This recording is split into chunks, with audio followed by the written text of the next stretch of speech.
The Romance of Sacred Song. Chapter 10. Sacred Song Composers.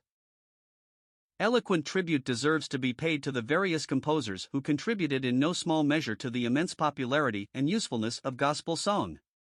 As has already been observed, Luther, more than 3 centuries before, was one of the first to fully realize the great truth that the tune was of equal importance with the words. As a matter of fact, with him the tune was first, the words second. But though Luther did not scruple in some degree to do violence to the language to fit it to the exigencies of the music, yet he had a good notion of what a hymn tune should be, for his doctrine would have fallen comparatively flat had not his hymns given wings to his teaching. The merits of a hymn, once said the late Lord Balfour, lie chiefly in the tune and associations, so that the editor of a hymn book who divorced old words from their accustomed setting is an iconoclast of the worst order. Most of us will agree that there is a great deal of truth and common sense in this statement. Constantly in touch with hymns new and old, one cannot but observe the variety of tunes, appropriate and otherwise, which find a place in our hymn books. There are, for instance, the words of some of our very old hymns which are inseparably wedded for all time to their own particular tune.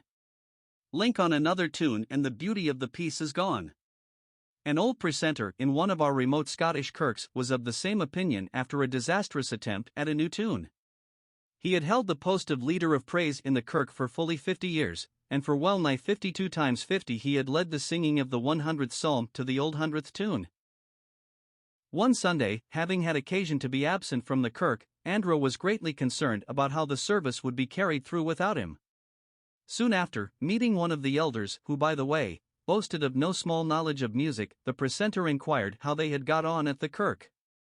"Oh," replied the elder, with a touch of conscious pride, "we got on fine, mon, we had a new tune to the 100th psalm." "Oh, and what was't?" Andrew asked, at which the elder struck up the words of the familiar psalm to the tune of the old Scottish song, "Ye banks and braes o' bonny Doon." "I, mon," thoughtfully responded the old precentor, "I never thought o' that." Andrew determined not to be behind. On the following Sunday he was in his accustomed place, and when the 100th psalm was announced from the pulpit, there was no uncertain sound in the old precentor's voice as he feelingly struck up the psalm to the new tune.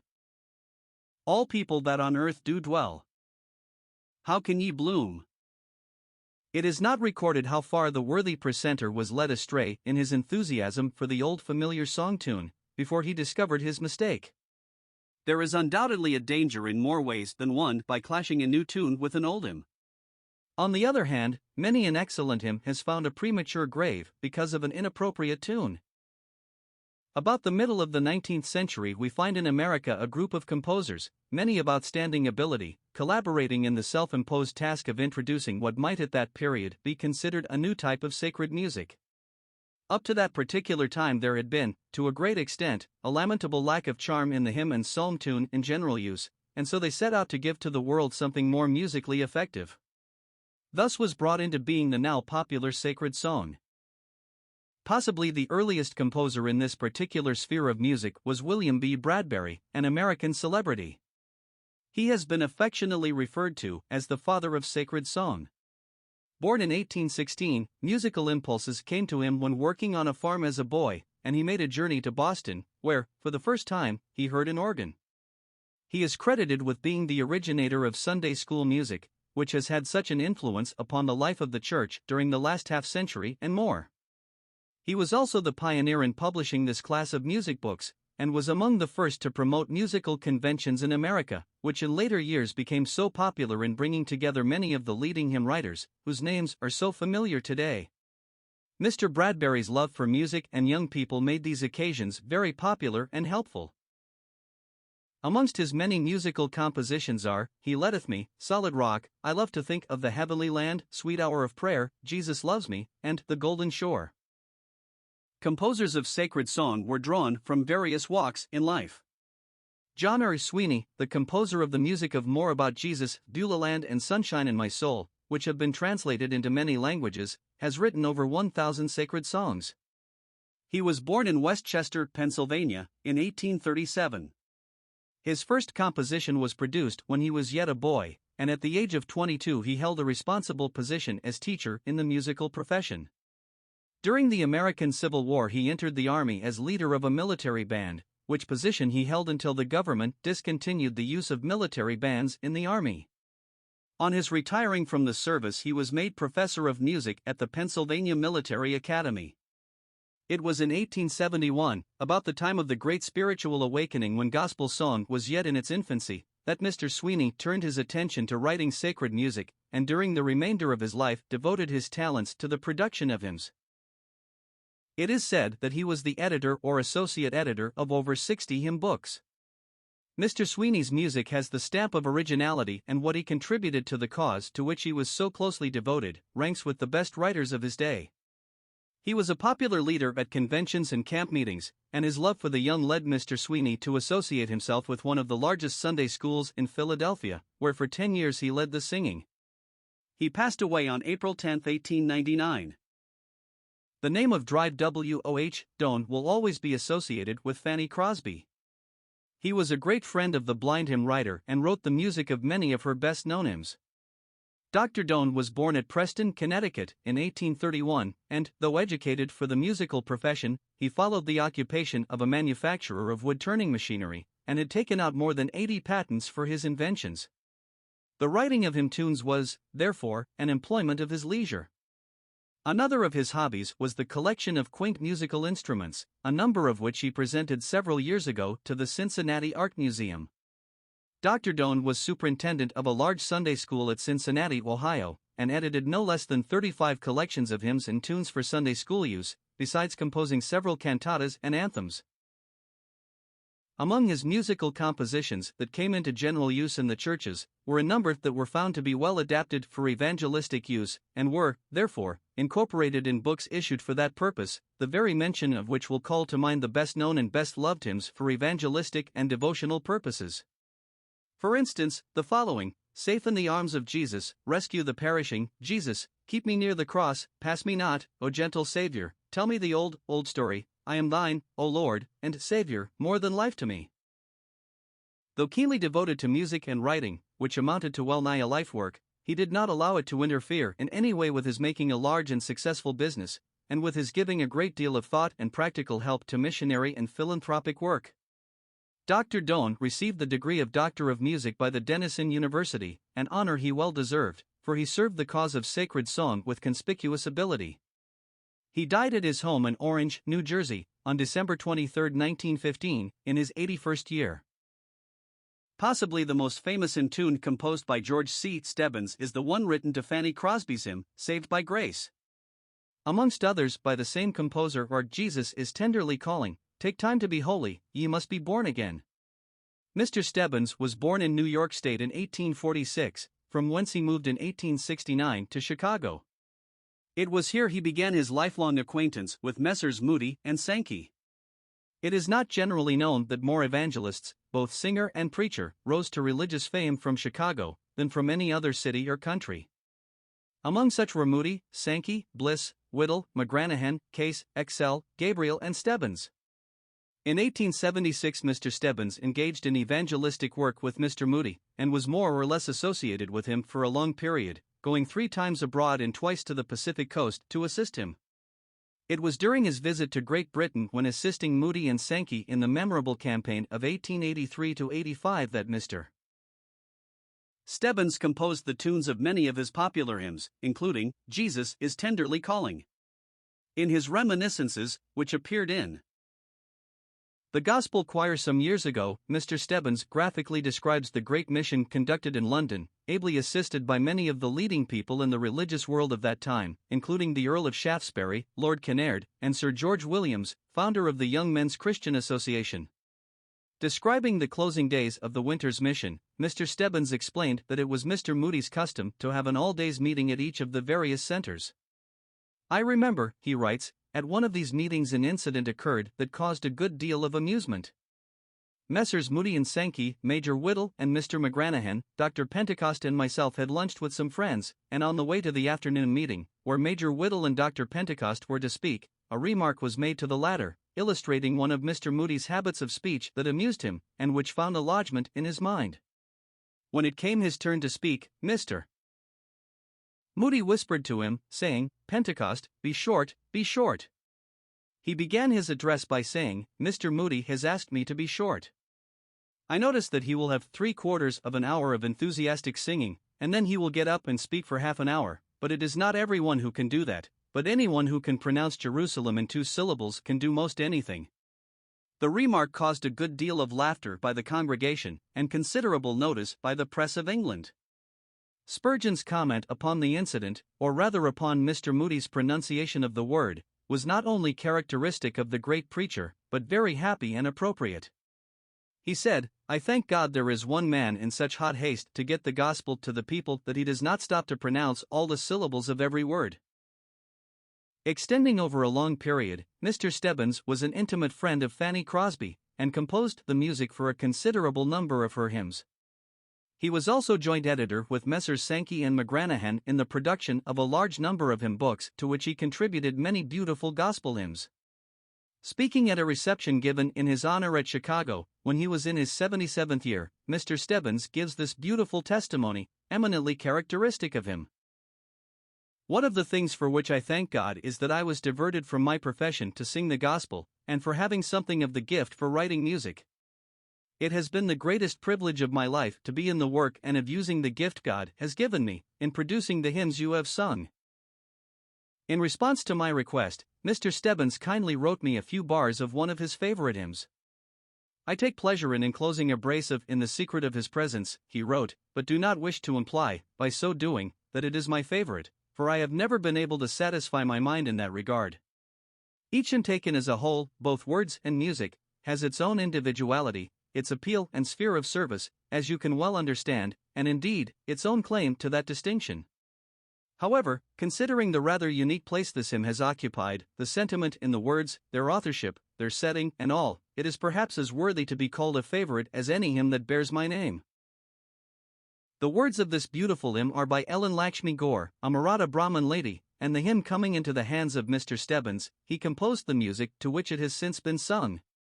It may be of interest to remark that it had its first introduction to the public in London, during the All Winters Mission already referred to, conducted by Moody and Sankey in 1883–84. Mr. Sankey sang it from the original manuscript, and Mr. Stebbins himself sang it as a solo in the latter part of that mission. Mr. Stebbins, who is now in his 86th year, is spending the evening of a long and useful life at Brooklyn, New York. William J. Kirkpatrick is another composer of a large number of popular gospel hymn tunes which made their first appearance in Sankey's early collections. He was born in Ireland in 1838, and when he was yet a child his parents emigrated to America and settled in Pennsylvania, in which state his life was spent.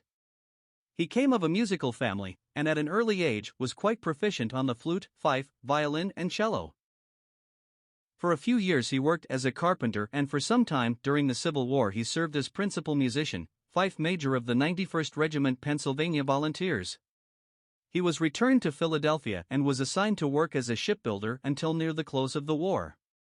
During the 12 years that followed, Mr. Kirkpatrick was connected with a furniture manufacturing company, but in 1878 he abandoned all commercial pursuits and gave his undivided attention to the writing of sacred music, gradually gaining the ear and admiration of the English-speaking world.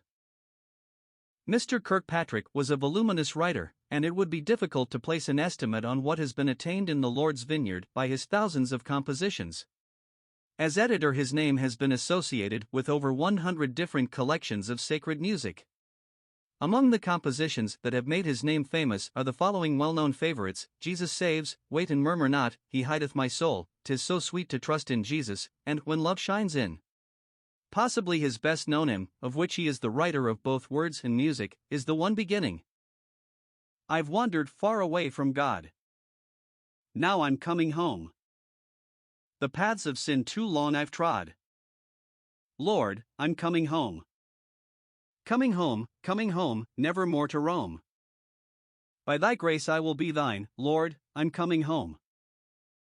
Mr. Kirkpatrick laid down his pen on September 29, 1921, and passed into the presence of the King at the advanced age of 83, while resting in his favorite chair. On the floor, at his feet, lay a slip of paper on one side of which was written with lead pencil, scarcely legible, the following lines: Just as thou wilt, Lord, this is my cry. Just as thou wilt, to live or to die. I am thy servant, thou knowest best. Just as thou wilt, Lord, labor or rest. A second stanza was written on the reverse side of the slip of paper in still more indistinct writing. Just as thou wilt, Lord, which shall it be? Life everlasting waiting for me? Or shall I tarry here at thy feet? Just as thou wilt, Lord, whatever is meet. In a private letter to a friend of the writer, Mr. George C. Stebbins says, in writing of the passing of Mr. Kirkpatrick, to voice such words of resignation, then to close his eyes and open them again in a moment's time, is as striking and impressive as it is beautiful. What an awakening he must have had! Well might every child of God covet such an ending of his life. As a composer of music for evangelistic purposes, Dr. D. Beattie, who wrote the tune to Trust and Obey, occupies a prominent position among writers, as his hymns will amply testify. In the year 1885, Dr. Towner felt the call of God to enter his service and he gave himself wholly to evangelistic work. Some years later, Mr. Moody arranged that he should become the director of the musical department of what has since become known as the Moody Bible Institute in Chicago, which was then in its infancy. From that time until he was called home, Dr. Towner carried on an important work, and through his teaching and personal contact with the students that have passed through the institution, he has impressed himself upon thousands of young men and women, who have gone from there, more or less imbued with the spirit of consecration he had ever manifested, and with the increased knowledge of the importance which music has in all kinds of Christian activities. Dr. Towner, like the other singers who were more or less under Mr. Moody's direction, occasionally assisted him in some of his meetings when Mr. Sankey was not with him, but he was usually associated with some of the evangelists whose movements Mr. Moody had at his disposal. It is said that his voice has been heard in almost every state in the Union. Dr. Towner was born in Pennsylvania in 1850, and passed away in his 70th year. Other familiar compositions of his are Anywhere with Jesus, Full Surrender, Redeemed, Saving Grace, and Grace is Greater Than Our Sin. His songs are still widely used in evangelistic work, and his name is familiar to all who sing or love gospel music. The unparalleled distinction attained by Ira D. Sankey in the realm of gospel song is worldwide, and it seems superfluous to write in this connection at any great length. His famous Sacred Songs and Solos is his monument. And yet, writing on this absorbing subject, one feels it incumbent to make more than a passing reference of one whose name is still a bright luminary in the sphere of gospel hymnody. He was born in the village of Edinburgh in western Pennsylvania on August 28, 1840.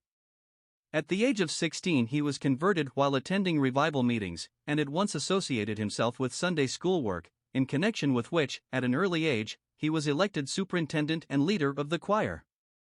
It was here that Mr. Sankey's voice began to attract attention, and before long the Sunday school overflowed with people who came to hear the singing. In this way, though unconsciously, he was making preparation for the work in which he was to spend his life.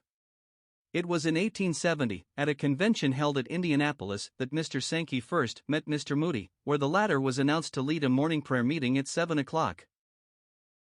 Arriving rather late, Sankey took a seat near the door alongside one of the delegates, a Presbyterian minister, who immediately turned to him and whispered, "Mr. Sankey, the singing here has been wretched. I wish you would start up something when that man stops praying, if he ever does."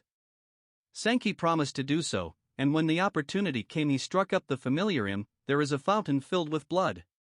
The congregation joined in heartily, and a brighter aspect seemed to pervade the whole atmosphere. At the close of the meeting, Moody immediately sought out the singer. Of that memorable meeting, which was willed of God to have such far-reaching effects, even to the carrying of the glorious gospel to the ends of the earth, I will let Sankey tell his own story. Moody's first words to me, after my introduction, were, "Where are you from?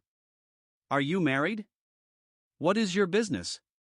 Upon telling him that I lived in Pennsylvania, was married, and had 2 children, and was in government employ, he said in his characteristic manner, "You will have to give that up."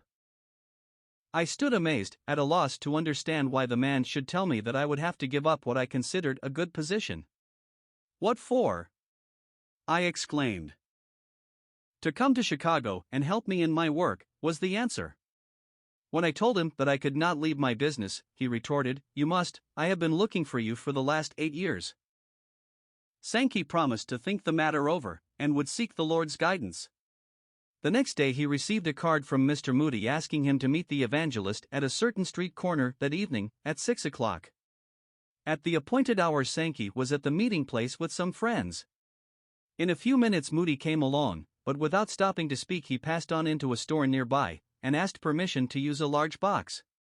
The permission being granted, he trundled the box into the street, and calling Sankey aside, asked him to get up on the box and sing something. Sankey climbed up and sang, "Am I a Soldier of the Cross?" which soon gathered a considerable crowd. After the song, Mr. Moody got up and began to speak. The workmen were just going home from the factories, and in a short time there was an open-air service of huge dimensions.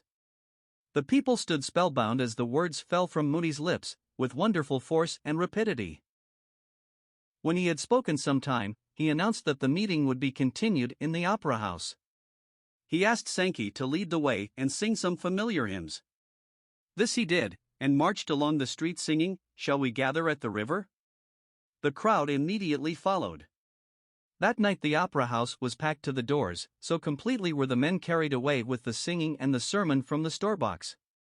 Thus did Ira D. Sankey hear in no uncertain voice God's call to service, nor did he longer wait, but from that moment consecrated his life to the Lord. From that time until the death of Mr. Moody in 1899, they were associated in their great life work of saving souls. The wonderful results of that worldwide service of song, which today is still making itself felt, will only be revealed in a coming day. In 1873 Mr. Sankey sailed for England with Mr. Moody. The story of that great mission, when there swept a mighty wave of revival from shore to shore of the British Isles, has often been told and will remain indelibly imprinted in letters of gold on the pages of history, so long as the gospel in song and story is told forth. It is a remarkable circumstance that before Mr. Sankey entered upon his career as an evangelist he had never attempted to write music suited to evangelistic work, but soon after his work with Mr. Moody assumed such proportions in 1873, he began this phase of his work which from that time forward gave him a place among the foremost writers of gospel song. His first attempt to write a hymn tune was during their mission in Edinburgh, when the music he then wrote was his admirable setting to Dr. Horatius Bonner's beautiful hymn, "Yet There Is Room."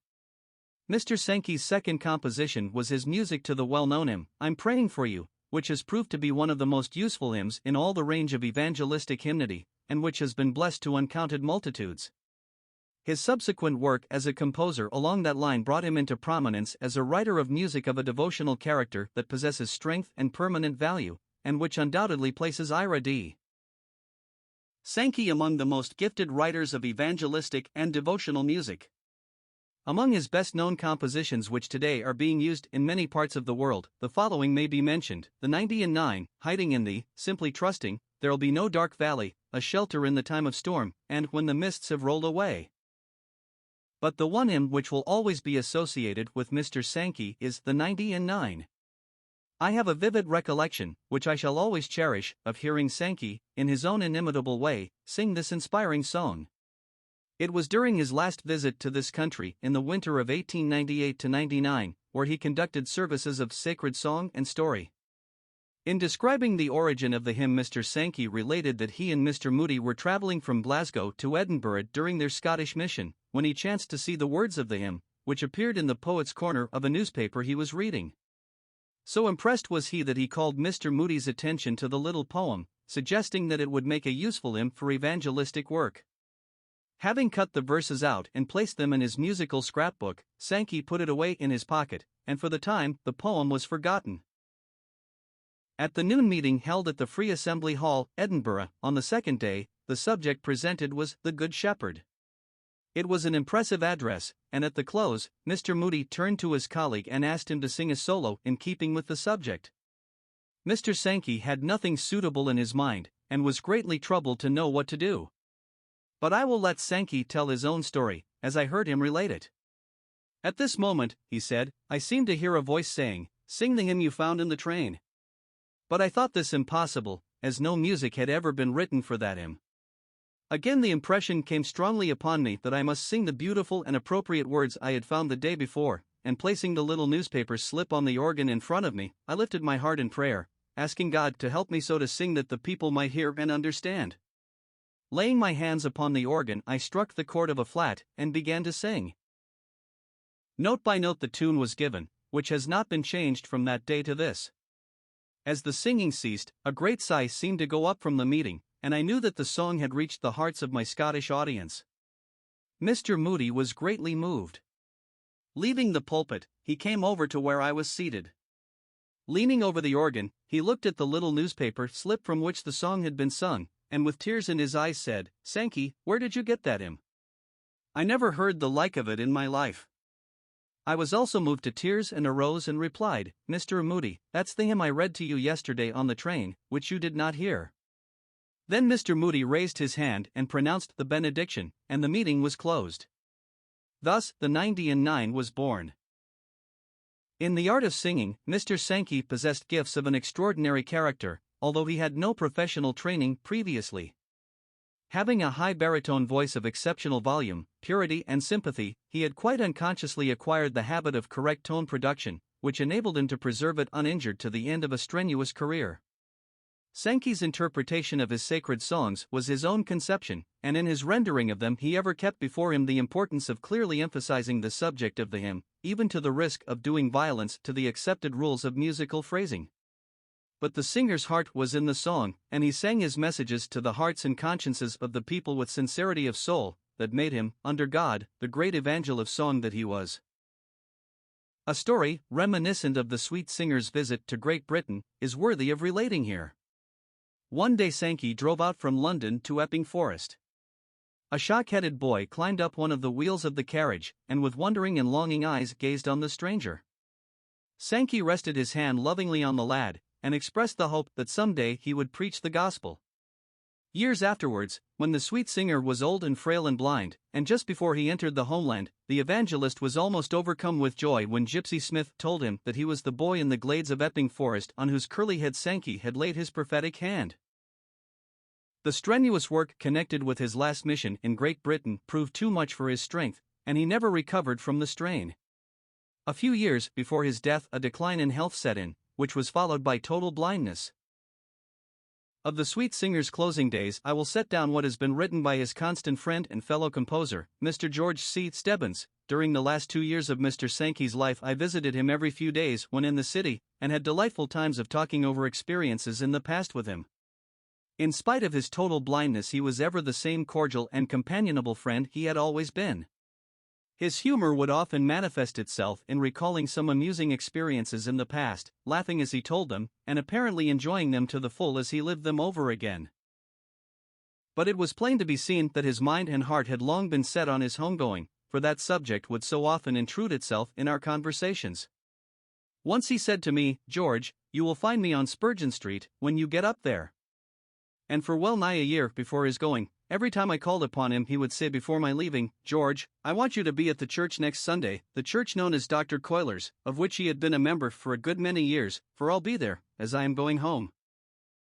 He had so longed for the 2 last years to be absent from the body and present with the Lord, that his passing on had become an obsession with him.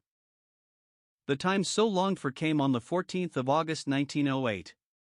I was at the time at Northfield conducting the singing at the annual conference there, which he and I had done yearly from the beginning of the conferences in 1880, but I was at the church when he was taken there to receive the last marks of affection and love from his host of friends, and looked for the last time upon the face of the great singer who had gone to join the choir of the redeemed on high.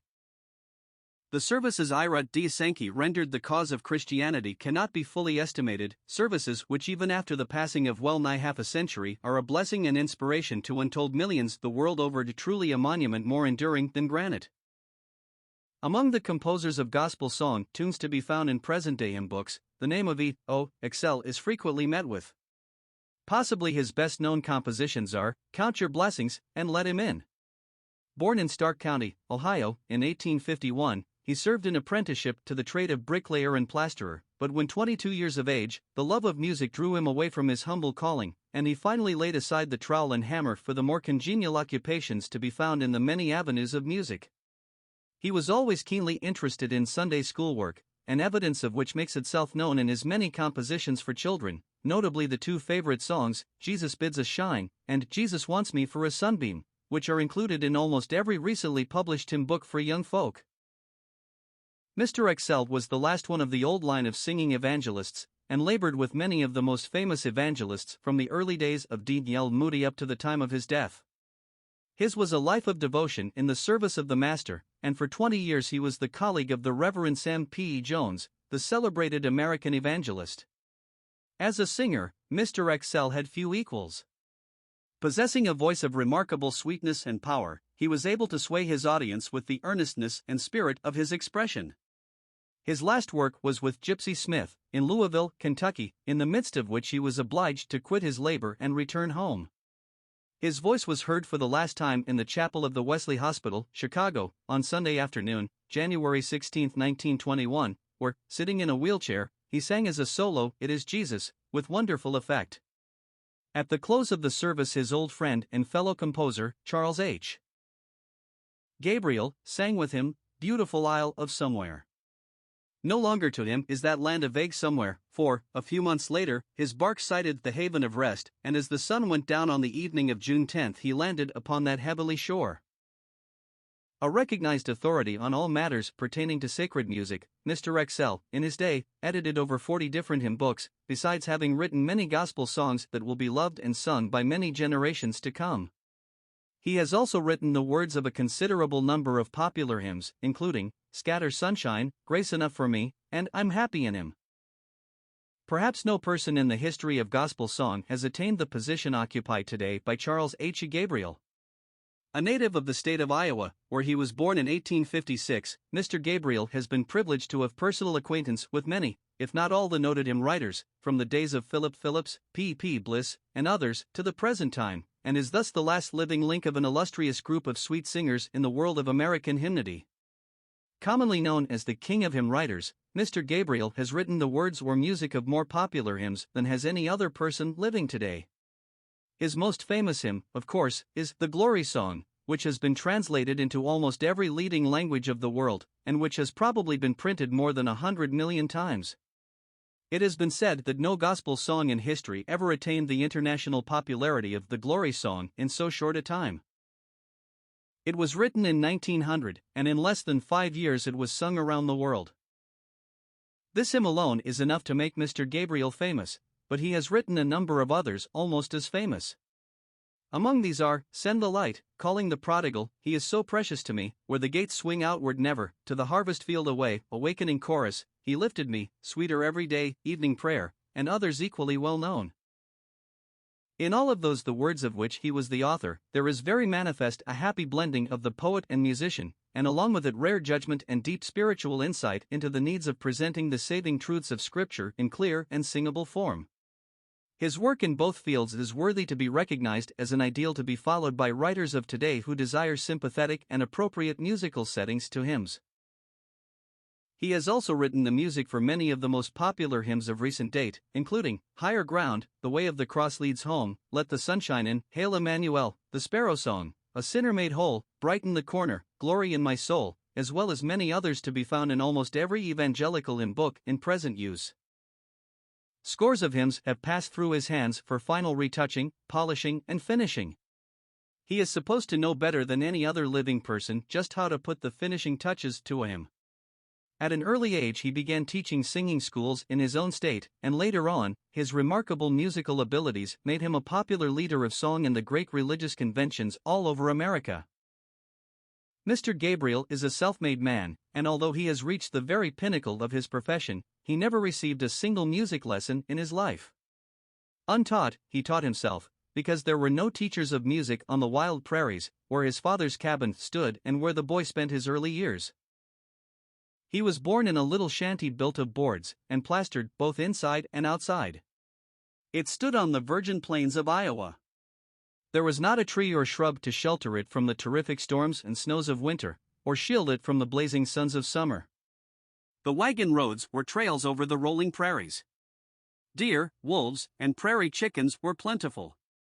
Few settlers had horses, ox teams being mostly used. By the time Charles Gabriel was 5 years of age, a schoolhouse had been built 3/4 of a mile west of his home, where boys and girls received instruction during the winter months when there was no work to do on the farms. The benches used were made of logs, split in half, with 2 legs at each end inserted in auger holes. They were too high for little feet to touch the floor, nor had they a support for the back, and more than once, in a sleepy moment, some young hopeful turned turtle over that hard seat. I never saw a musical instrument, he writes, until I was about 9 years old, and to this day I couldn't tell the name of that one, as nothing like it has ever come under my observation since. For use it was placed upon a table, as a dulcimer. It had bellows which the performer pumped with his left elbow, while, with the fingers of both hands, he played keys something like those of a concertina. The next musical instrument I saw was a melodeon of that day and style. I rode 10 miles to see and hear it, and no music since then has sounded to me more divine. I heard it as I plowed in the field, it sang in my ears as I did my chores in my dreams it floated over the hills of weariness down into the valley of rest, where I lay asleep. His experiences as a teacher of music in the early days were of a unique and varied character. In the winter of 1882 we find him teaching a class composed entirely of colored people. The following year he is in Texas, his pupils being cowboys, who attend the practices carrying their lariats and guns with them, while over in Muskogee his singing class consisted largely of Indian girls, who were usually accompanied by adult Indians in all their beaded and blanketed originality. He also taught a class of Japanese in San Francisco. Mr. Gabriel is a man of simple tastes, is a great lover of the common people, and he is especially fond of children. His great aim in hymn and music writing is to produce simple, direct words and music, which can be felt and sung by the masses. Like all other great composers, he is fond of classic music, but he judiciously avoids all technicalities in writing his hymn tunes. This is perhaps one great secret of his success as a hymn writer. It was his inviolable rule to write something every day, and his work, covering as it did so wide a field, made the task comparatively easy. Still, the proverbial midnight oil burned very frequently into the small hours, for his work was always done at home, and at night time when all the world about him slept. For a period extending over 20 years it has been the present writer's inestimable privilege to have had an intimate acquaintance with the eminent hymn writer, and although he is now beyond the allotted span of 80 years and 10, his letters are still brimful of joyous youth, for his soul is full of music, and his heart still throbs with love for the master. Mr. Gabriel has now retired from active business life, mostly spent in the city of Chicago, where the greater number of his hymns have been written, and with his devoted wife, is now spending the evening of his days on the western shores of America, in a pretty little bungalow at Berkeley in California.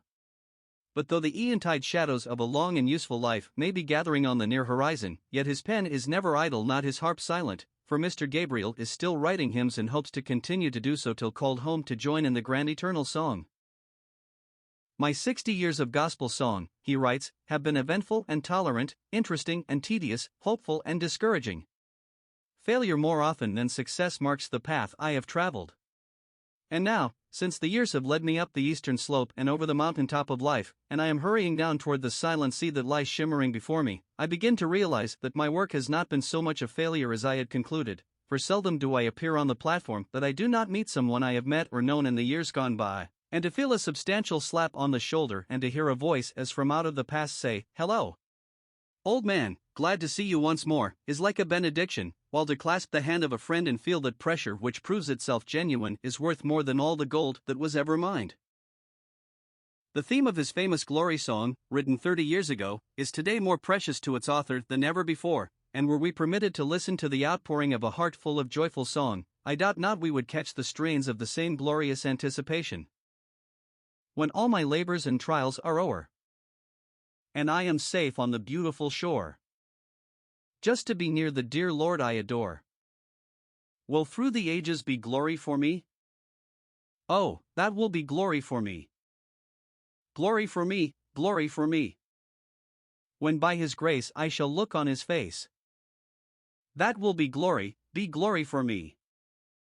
One odd job's about the farm.